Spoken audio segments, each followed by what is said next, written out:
Quand Donald Trump est arrivé au pouvoir, les États-Unis étaient en train de perdre une guerre. On dirait que ça leur arrive tout le temps. Ils n'en ont pas gagné une depuis la guerre de Corée, qui était un match nul, mais ils ont perdu la guerre en Ukraine contre Vladimir Poutine. Je crois que tout le monde est d'accord là-dessus. Et pour la première fois, il y a quelque chose qui s'est passé d'extraordinaire, c'est qu'ils ont perdu cette guerre parce que leur armement était inférieur. Et ça, c'est ce qu'on ne dit absolument pas. Parce que ce dont on s'est rendu compte, c'est que l'armement des Russes, c'était bien meilleur que l'armement des Américains, dans l'artillerie, dans les drones, dans les hypersoniques et dans les avions de chasse. C'est-à-dire que les Russes ont aujourd'hui des hypersoniques, des missiles qui vont à 10 fois la vitesse du son et qui peuvent couler les 12 porte-avions américains en 5 minutes. C'est-à-dire que les États-Unis ont perdu le leadership militaire et qu'ils ne peuvent plus protéger les autres. Et c'est ce qu'a dit Ned Vance à Munich. Il a dit « Les gars, on ne peut plus vous protéger, démerdez-vous, démerdez-vous. On ne peut plus vous protéger, on n'a plus la capacité militaire de vous protéger.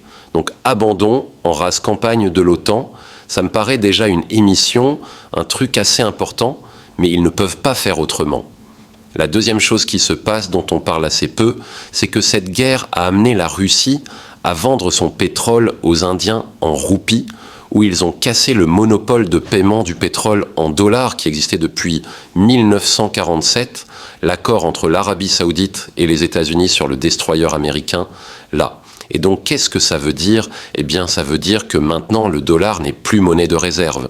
Tout le monde avait besoin de dollars dans ses réserves de change pour une raison très simple. C'est que vous n'avez pas besoin d'acheter des produits aux États-Unis, ils ne font pas grand-chose, mais vous aviez besoin d'acheter de l'énergie. Donc vous étiez obligé d'avoir des dollars pour acheter l'énergie.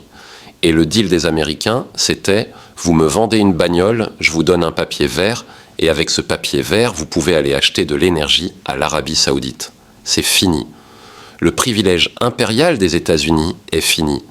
Ils ne peuvent plus financer leur déficit budgétaire par leur déficit extérieur. Aujourd'hui, ce changement bouleverse l'équilibre mondial. Beaucoup de pays commencent à commercer entre eux dans leur propre monnaie, contournant le dollar.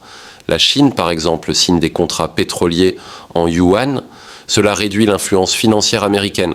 Dans le même temps, les BRICS s'élargissent et proposent des alternatives aux institutions dominées par l'Occident.